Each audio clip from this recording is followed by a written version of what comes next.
Sa himpapawid ako'y napatingin. Mga alinlangan kaya'y may hangganan din. Meron kayang panghahawakan? Isang pangakong hindi tayo iiwan at hindi papabayaan. Mapadpad man sa tirik ng araw, payapa ng hapon o kalaliman ng gabi, isang yakap ang hindi lumisan sa aking tabi. Mahinahong bulong na nagsasabing kahit saan tumungo, anumang hanapin, kailan may hindi mawawala ang ating pag-asa.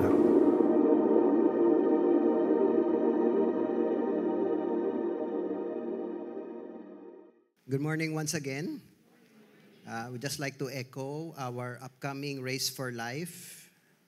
And this will be on August. But our registration will be up to June 15, 2025.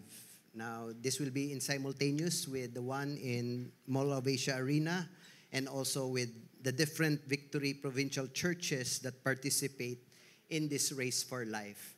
No? So if you want to register, we would appreciate it if you can do it now. And at the same time, this is open to all. You can invite your friends who are not from Victory, because this will be an opportunity also for them to hear the gospel and also real life. Also, our Victory Weekend is fast approaching on June 7, 2025. And today is the last day for Victory Weekend participants to register. We are also inviting all Victory Group leaders or those doing one-to-one who have a participant to attend our orientation this coming May 31, 2025. Also, this coming Wednesday, we are a praying church, and so inviting everyone to participate in our worship and prayer night this coming Wednesday, 6 p.m., here in our Mandurriao location.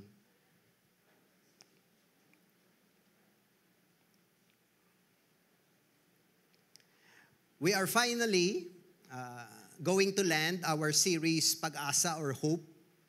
And my hope is you have this hope in your heart, not on earthly things or individuals, but putting your hope on the one who accomplished all of these at the cross, and his name is Jesus Christ. This is so important because if you put your hope on nothing less than Jesus, then most probably the time will come you will be shaken, because only Jesus is the firm foundation, and the promise of His word will surely come to pass. What Jesus has started in and through us, He is faithful to bring it into completion. Today we'll be talking about filled with hope. And we are filled with hope because of the gospel, because we are united, and because of the power of the Holy Spirit.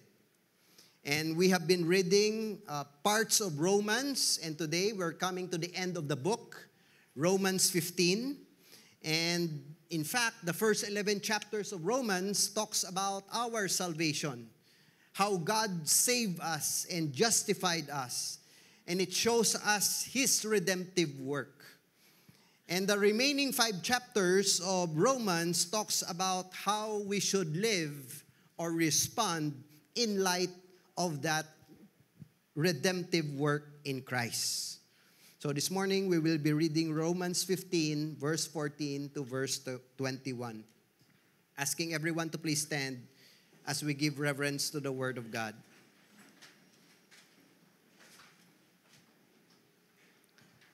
Paul, the minister to the Gentiles. I myself am satisfied about you, my brothers, that you yourselves are full of goodness, filled with all knowledge, and able to instruct one another. But on some points, I have written to you very boldly by way of reminder because of the grace given me by God. to be a minister of Christ Jesus to the Gentiles in the priestly service of the gospel of God, so that the offering of the Gentiles may be acceptable, sanctified by the Holy Spirit. In Christ Jesus, then, I have reason to be proud of my work for God. For I will not venture to speak of anything except what Christ has accomplished through me, to bring the Gentiles to obedience by word and deed, by the power of signs and wonders, by the power of the Spirit of God, so that from Jerusalem and all the way to Illyricum, I have fulfilled the ministry of the gospel of Christ. And thus, I make it my ambition to preach the gospel, not where Christ has already been named, lest I build on someone else's foundation. But as it is written, those who have never been told of him will see, and those who have never heard will understand. This is the word of the Lord. Let us pray. Lord, we invite your presence so that your word, Lord, would be illuminated in our hearts, so that we will understand without any doubt, so that there will be clarity and convictions in our hearts, so that with your grace we can appropriately respond in faith and obedience. So Lord, today, align us, align every one of us in whatever season and context we have. Align us, Lord, to your will, so that Jesus Christ will receive the highest glory for his death on the cross. In Jesus' name, amen. Amen. You may take your seats.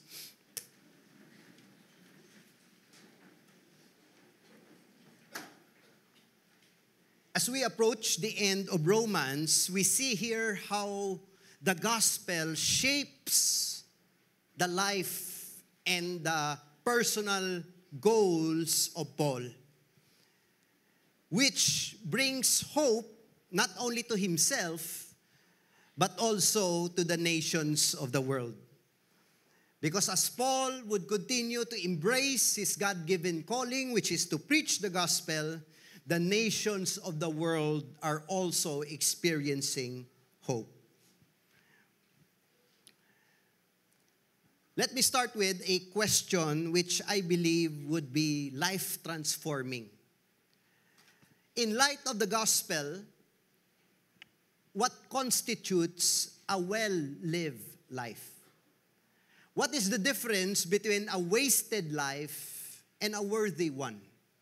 I'm sure no one here wants a wasted life. No?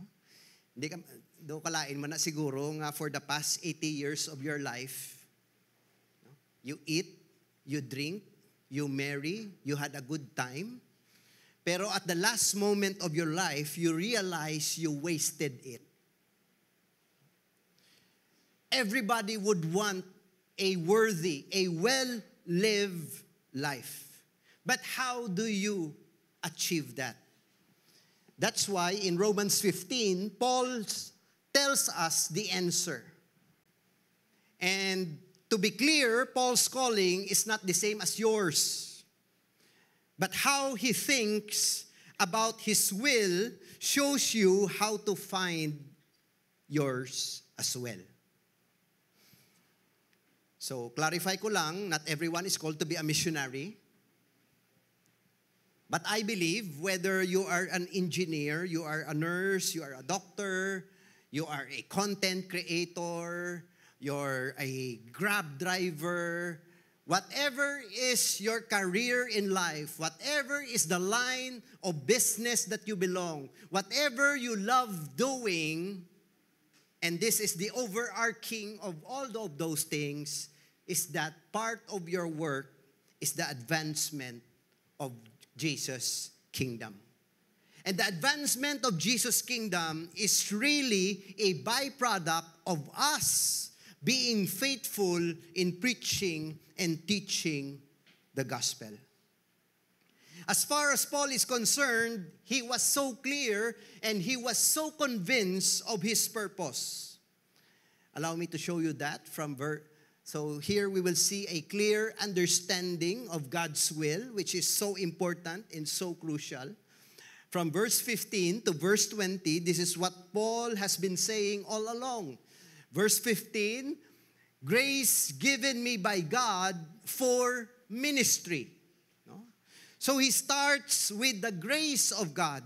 If ever there were things in Paul's life that he was able to accomplish for God, it was not because of his talent, it was not because of his skills, it was not because of his eloquence, it was not because of his backing, it was purely by the grace given to him by God. Likewise, if you're a nurse, if you're part of a medical field of work, you can only fulfill what God has called you to do in that hospital because of the grace that has been given to you by God. If you're a student, if you're a teenager and you're still in school, what you do with what you're doing in school, the studies, the exams, the homeworks, the reports, all of those things, God has given you grace before you have even woke up. Verse 16, he says, a minister of Christ Jesus. Paul was not a minister for the Jews. Paul was not representing the apostles like Peter or Barnabas. He was clear that the ministry that God has given him is for Jesus Christ. I hope ang gingkadto nyo di si Lord, hindi ang music team. I hope ang gingkadto nyo di because you want to bless the name of the Lord with your life, with your giving, with your worship, with your obedience to the preaching of the word. You did not come here because this is comfortable. Verse 18, what Christ has accomplished through me. Kilala nyo man si Paul. Kilala nyo man kung ano ang iyang mga accomplishment. You know his miracles. You know how, maybe you don't know, but how many churches he has planted. You know the persecution that he went through. You know the books that he has written. But he was not telling his readers, ako ni. No? He was telling them, it was Christ, past tense, accomplished through me. Paul is saying, before I became Paul, and I was before that Saul, Christ was already working out His plan for my life. So the same man na sa inyo, diin ka man subong ginbutang ni Lord, nga feeling mo kilanan mo na mag-resign. Hambal ni Paul, because many times he wanted also to quit. Christ has already accomplished this through me. Meaning to say, pag bugtaw mo buwas kay Lunes, tapos nagaulan, tapos doon ka nami tulog, kaya actually ginadamgo mo actually ang imong love of your life. Kag daw ka budlay gin magbugtaw, you should realize that at that very moment, the grace of God is supplied to you. So you can get up and you can go directly to work or whatever it is you are doing with confidence because Christ has already accomplished this through me. Verse 19, I have fulfilled my ministry. It seems like Paul here is being too proud. Natapos ko na ang ginapaubra ni Lord. But actually, the same verse in verse 19, before that, it says, through the power of the Holy Spirit. So what Paul is saying, kung may na-accomplish man ako in life, if natapos ko man ang season ko sang last year, it is because of the power of the Holy Spirit. Hindi mo matapos ang ginapaubra ni Lord sa imong life kung ang imo lang niya strength ang ginabasihan mo. Kung ang imo lang niya gusto ang ginabasihan mo. You can only fulfill that if you ask the help and the anointing of the Holy Spirit. Verse 20, may ambition. Sino diri may ambition ka sa kabuhi? Huwag gid? So, kundi ilang tapaliron, pastora. My ambition to preach the gospel. So if there's one person talking to us this morning that is so clear with his purpose in life, it's Paul. Do you have a sense of clarity and purpose in life? Kaya kung hindi ka sure, pastor do, trial and error ni guro. Kung hindi ka sure, do ka dangerous. Because okay lang sa imo nga trial and error. Okay lang ba sa imo nga outside ka sa will ni Lord? Don't you know that if you are outside of the will of God, there will be consequences? So, if there is something I need to answer now, Lord, amugid man ni bala ang ginapaubra mo sa akon? Amugid man ni bala ang kurso nga kwaon ko for you? Lord, gintawag mo gid man bala ako nga magpa-US? Lord, is this girl the person you want me to marry? Or basi dulo dit lang ni? We need to be clear. Because if it's not clear, it's dangerous. This is why Paul, hambal niya sa verse 22, gusto ko tani, bisitahan ka mo, galing unahon ko gidyang will ni Lord. Nami man tani, no, nga makakadto ko dira sa inyo, but this is the reason why I have so often been hindered. Because kailan lang ko na itapuson ang ginapaubran ni Lord. What a conviction. Kung may conviction ka nga amuning ginapaubran ni Lord, you will be spared from a lot of headaches in life. Kaya siyempre, kung storya lang, nahagaran ka lang, no? Kaya hindi ka say no, disaster ginapirmi, there will be consequences. And so you must be convinced na, okay man, ma-build ko relationship, ma-build ko friendship, I will try this once in a while, pero I will keep the main thing. Because I am sure that God has given me this timetable, and therefore I will give my life to this. A clear understanding of God's will. He explains that further. Verse 18. For I will not venture to speak of anything except what Christ has accomplished through me to bring the Gentiles to obedience by word and deed. So si Paul, bisan butangan mo ang bagol niya 45, hindi mo kuya mapahambal sang anuman nga iban.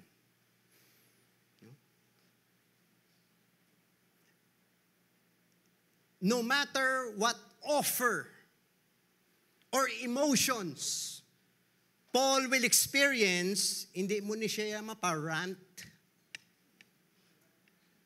Kay convince siya, kung ma-speak gin man ako, kung ma-post gin man ako, it is exactly that will accomplish what Christ has done through me to bring the Gentiles to obedience.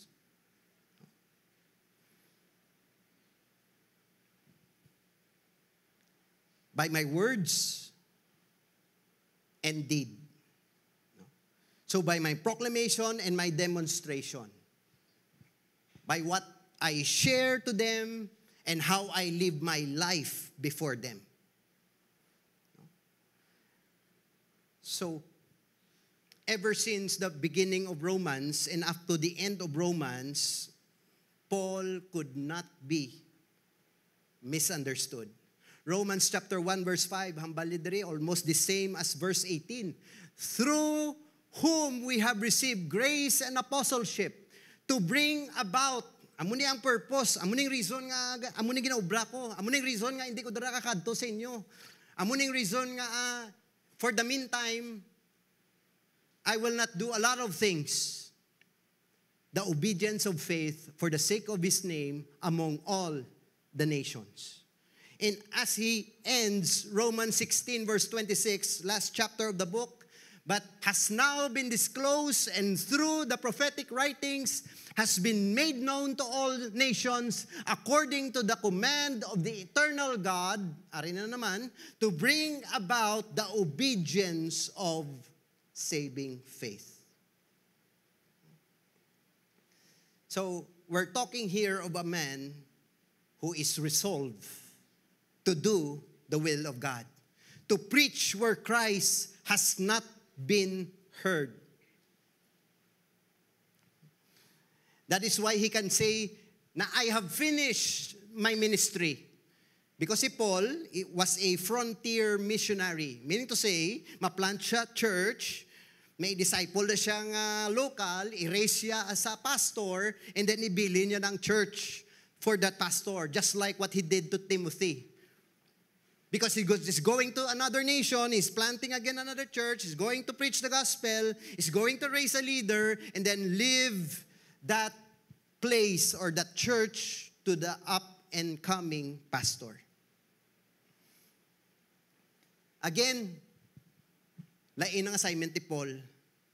Lain man ang assignment ni Peter. Peter was called to stay in Jerusalem. He was not called to the nations. Paul was called to plant churches in the nations. Apollos was called to stay behind where Paul placed him. But overarching, you may not be a pastor, you may not be a missionary, you may be doing differently, but at the end of the day, you are part of the advancement of God's kingdom. Haven't you noticed, tanan nga trabaho may people factor. If you're in sales, a lot of people. If you say you're online, you're still talking with people. If you're in a service business, it will still be people. If you're in church, it will still be people. If you're in the campus, there will be people around you. Because God has placed these people in your life for the purpose of the gospel being made known to them. All the while you are teaching, all the while you are being a nurse, all the while dispensing your business, all the while you're doing this and you're doing that, never forget, God sends people to your life so that through you, they will hear the only saving hope, the only saving message.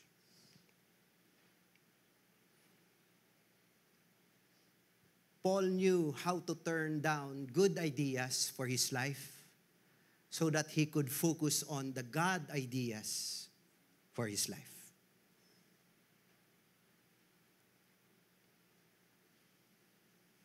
Subo nga chimpo kadamo opportunity. Bisan online lang gani, pwede ka naka-loan. Bisan online lang gani, pwede ka naka-sell. Just by doing or creating a content, you will be paid for it. But those good ideas, sometimes they hinder or block God ideas. So as far as Paul is concerned, okay man ang good ideas, pero unahon tanay si Lord. God ideas. Because God is in the business of saving people.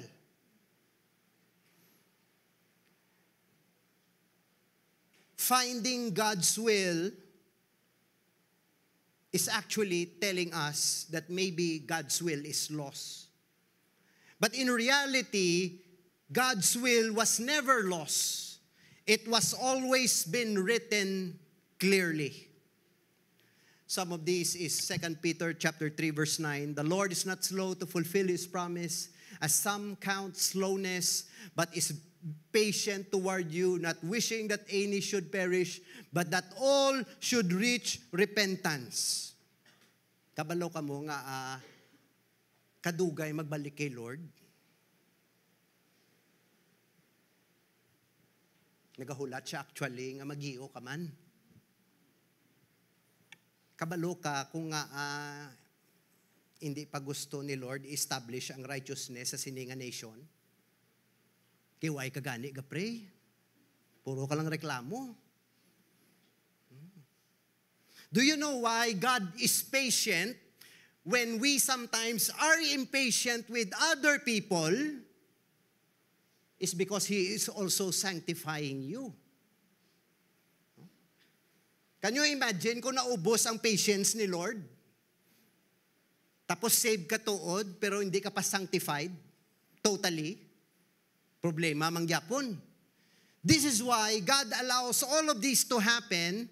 He waits and is patient. He continues to do what He has called, what He has ordained to do. He continues to raise people. He continues to advance the kingdom. All of this is the byproduct of Him that no one at least would perish. But that at least maybe a lot would repent and give their lives to them.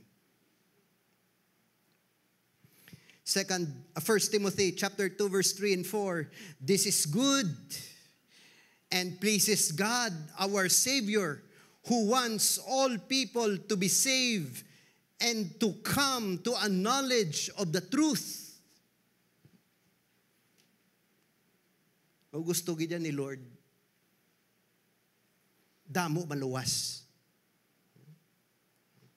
And it's sometimes sad to think na once in a while I experience this, ina ba lang tungang gabi or early morning, may ma-message nga, Pastor, basi pwede mo makadtuan si tatay, ara na sa ICU.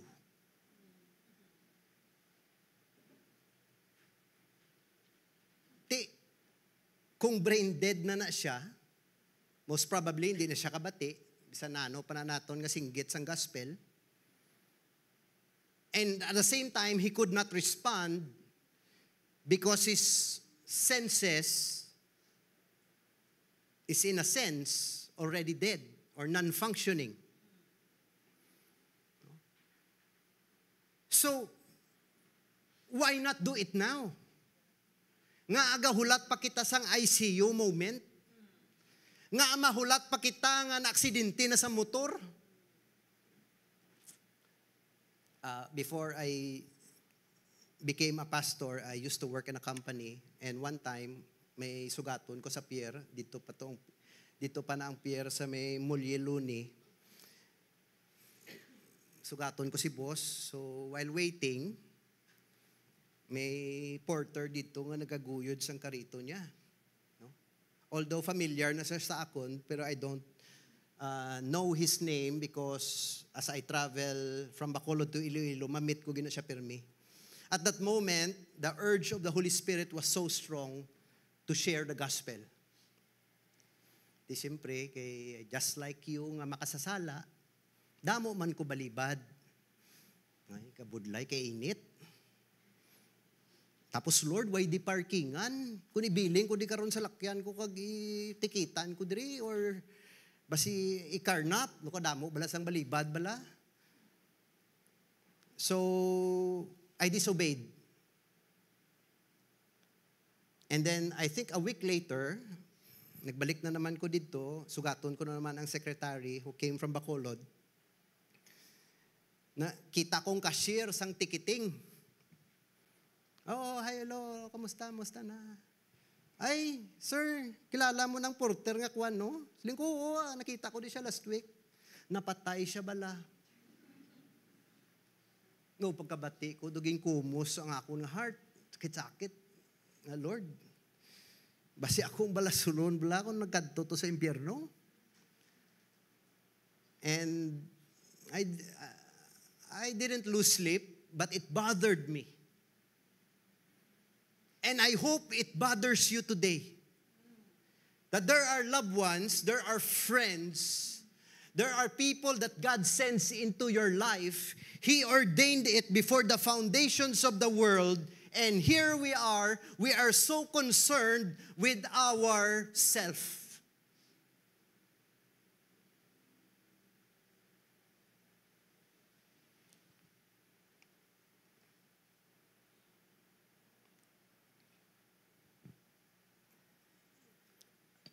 Paul recognized that with the discovery of the gospel comes the responsibility to be a part of spreading it. Yes, may hope kita kay na-save kita ni Lord. Yes, may hope kita because eternal life starts now. We have hope because we await a future glory. Isn't that selfish that it stays with you? Paano ang tao nga way nakakilala kay Lord? Doesn't he or she be given an opportunity for the gospel? Romans 1:14, no? Si Paul manigyapon, I am under obligation, both to Greeks and barbarians, both to the wise and to the foolish. The word under obligation is, Paul is saying literally, pag nasugata, taka sa downtown, may utang ko sa imo. Ang utang ko, gospel. Can you imagine if all the 11 a.m. service who attends today would realize, ang tanan galing nga mamit, kung may utang ko. Mas dako pa nisan sa credit card. No? And if you approach a friend or a coworker or an office mate and tell them, ay may utang ko sa imo, laban-laban mamati na sila. Kaya ang hambal mo, may utang ka siya mo, tiba si abi na kwarta na ni, way sa gali ka balo, siran mo siya gospel.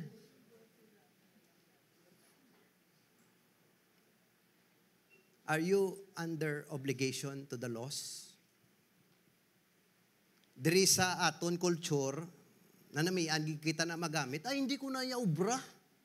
Hindi ko na iya obligasyon.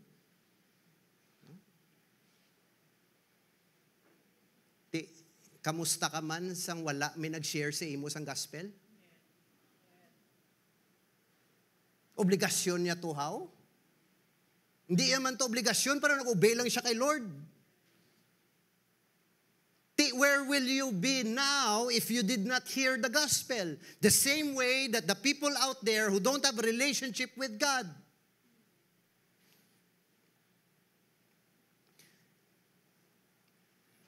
Hoping mabalik pa ka mo next Sunday.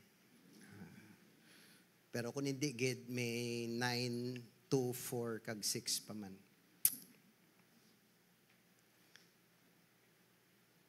It will not matter that Jesus will die 100,000 times. Pwede man si Jesus, kada Good Friday, manaog siya from heaven, mabitbit siya cross sa gigimaras, mapalansang to siya.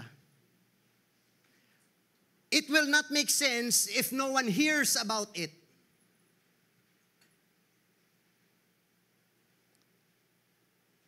But it will make sense when somebody decides, medyo challenge ni, pero naluoy ko sang iya nga soul.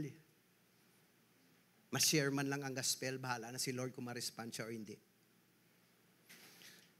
David Platt said, every saved person this side of heaven owes, you are under obligation, the gospel to every unsaved person this side of hell. Hindi natani naton paghulaton ang mga ICU moment.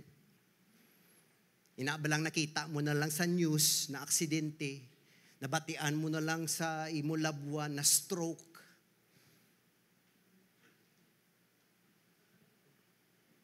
There is only one hope for every person in the world, and that is to hear and believe the gospel of Jesus Christ.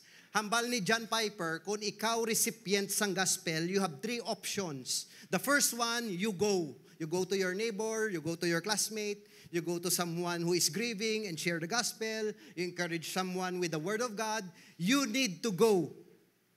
The other option is hindi ka gikalakat, kay maybe you're a senior citizen, you cannot go because maybe limited ang imong capacity, and you don't have the means to go to some place or at some time, then you send someone.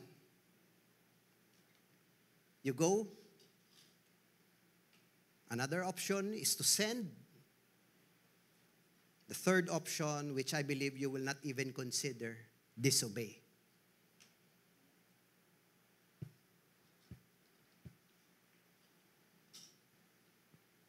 With the knowledge of the gospel comes the responsibility to take it to those around who have not heard of it.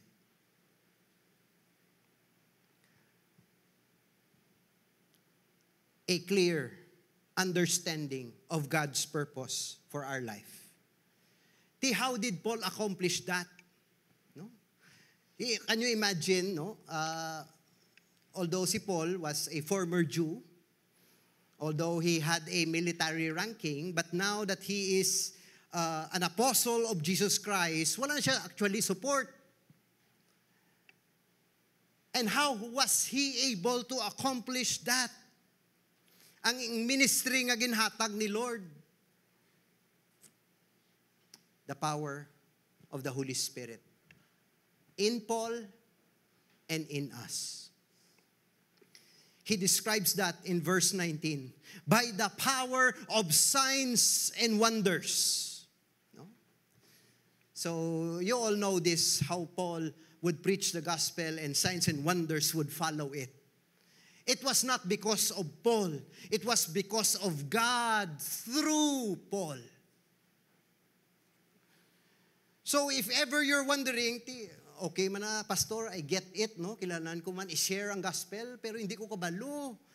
Oo, every time I open my mouth, nagataas akong blood pressure. O, tinga ako magkaon ka baboy, ganubo ang blood pressure mo yahaw. Oo, so kadamo kita rason, kadamo kita balibad, kadamo kita buwas lang, karon lang, dason lang. Actually, if you have only obeyed signs and wonders could have followed. Sometimes be medyo judgmental kita eh. No? Pag may ginrap si Lord na person, no way. Hindi ginaya mamati ya, sigurado. Tiga-tiga na ya tagipusuon ya, Lord. Tikigin basihan mo ya ang imo kag iya. Why ka nagbilieve sa signs and wonders?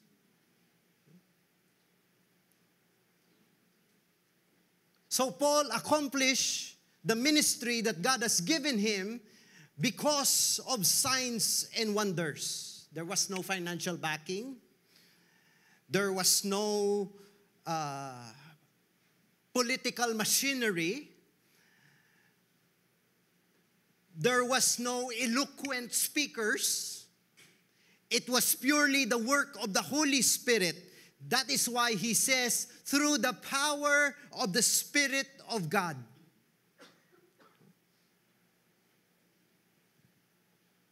Unfortunately, if you talk about the Holy Spirit today, you become weird. Today, if we talk about spending time in the Holy Spirit, people have limited attention span.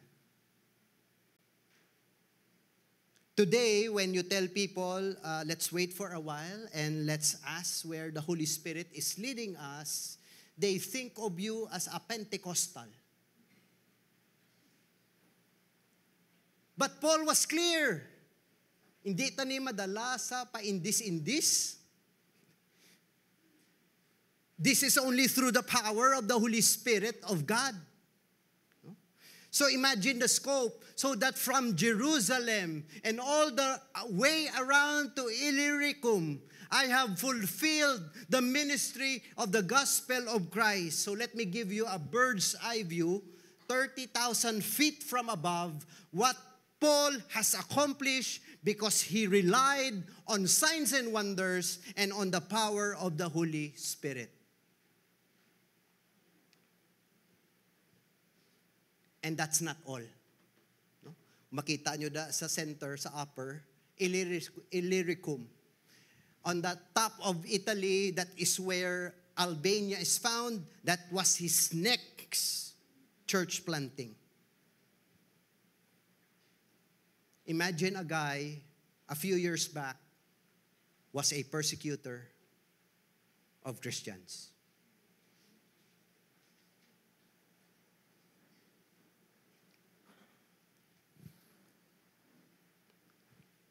Verse 20, thus, because bound ako dire, because hindi ko giniya pwede may plan B pa, plan A lang gid, only plan ni God sa akon nga life, I make it my ambition. There are two kinds of ambition. The other one is Paul's holy ambition, and there is this man-made selfish ambition. Ano ang ambition mo in life? Gusto ko, pastor, maging millionaire. So possible action, mataya ako sa loto. Kay hambal ni Lord, for I know the plans I have for you. Plans to prosper you and not to harm you. Out of context ka, girl.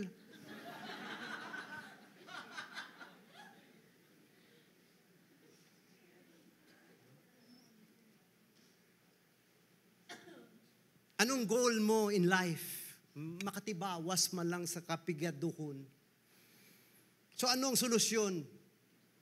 Online dating. Mangita ta diri sang foreigner na retirable with pension. Because ang hambal ni Lord, hindi na lang kay basi kilatan ako dire. Out of context. For Paul, I'm sure he was concerned about his welfare, his safety, his food, his clothing, his well-being. But the word ambition here is that this is the same with Acts, I think, 42. For I consider my life worth nothing to me. Basta matapos ko lang ang ginapaubra ni Lord. So I make it my ambition to preach the gospel, not where Christ has already been named, lest I build on someone else's foundation. Ang hambal ni Paul, kung diin wala pa na pronounce kag na-declare ang gospel, didto kuya makadto.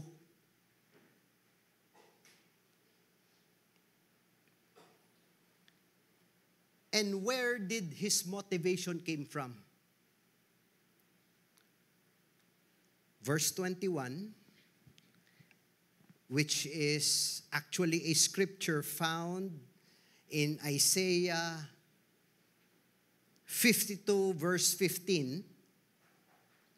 But as it is written, those who have never been told of him will see, and those who have never heard will understand. So ang motivation ni Paul, he could have used the road to Damascus experience. Grabe, bisa una, sang nagalakat-lakat ko sa road to Damascus. Nabulag lang gugulpi. Pagkabulag sa akon, si Ananias nagpalapit, nag-share sa gospel, na-open ang akon eyes. Ginahambalan ako ni Lord nga i-share ang gospel. He did not use experience. Although experience can be used as a testimony, he used the word of God. kung ma-make ka decision in life based on your emotions and feelings, di lang guwa na ay pagdayon na, sigurado, disaster. Kung may obrahon gid man kita, kung mag-step out in faith gid man kita, kung may ipaubra gid man si Lord sa imo, diri na siya mahambal kag ma-bring sang clarity.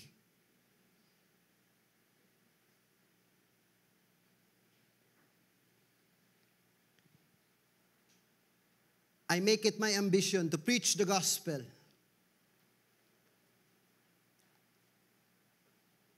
Paul, his purpose for God was clear. How did Paul had that conviction? Because the word of God took hold of his heart. Grabe nga pagtandog sang pulong sang Diyos, hindi siya makontain, kilanan niya obrahon. Hindi mo siya mapunggan, only death could stop him. Does the word of God take hold of your heart? Familiar ang tsura mo sa akon, kada Sunday ka kita na kita diri. Kada Sunday ka slanting ang ugat ko sang word ni God. Does the word of God take hold of your heart? Because if the word of God that is being preached here, Sunday in and Sunday out, does not take hold of your heart, then most probably your life is not fully surrendered to Him. Nga ipakita ni Lord ang iya purpose sa imo nga life, nga ma-speak pa siya sa iya nga words para sa imo, kung in the first place, convinced ka na nga ma-disobey ka. Why would God speak to you? Why would God give you a dream? Why would God bring someone to confirm that calling or purpose? Kaya in the first place, you love your comfort. You do not want to step out in faith. God only would give His will and His purpose and His direction to a person who is willing to embrace what He is going to command.